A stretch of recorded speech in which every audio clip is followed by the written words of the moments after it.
নমস্কার বন্ধুরা। তো আজকে নিফটির এক্সপায়ারি ছিল।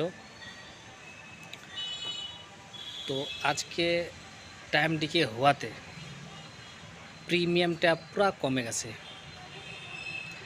যারা সেলার ছিল আজকে বাজারটা পুরো সেলারের দিকে চলে গেছে। আজকে যা প্রফিট করেছে স্যালারি প্রফিট করেছে, আজকে বায়ার অতটা প্রফিট করতে পারে নাই। আজকে বাজার যেরকম ছিল মানে নিচে 60, উপরে 100, এটার মধ্যে ঘোরাফেরা করছিল।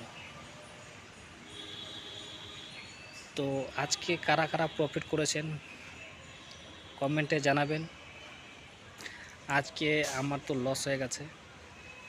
তো কালকে বাজার কি থাকবে? কালকে মনে হয় কালকে নেগেটিভই থাকবে।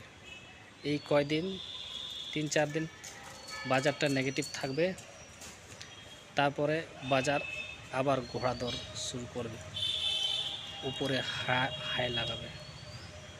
তো বন্ধুরা, আপনারা যারা যারা ইনভেস্টিং করতে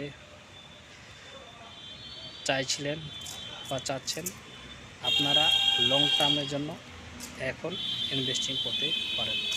থ্যাংক ইউ।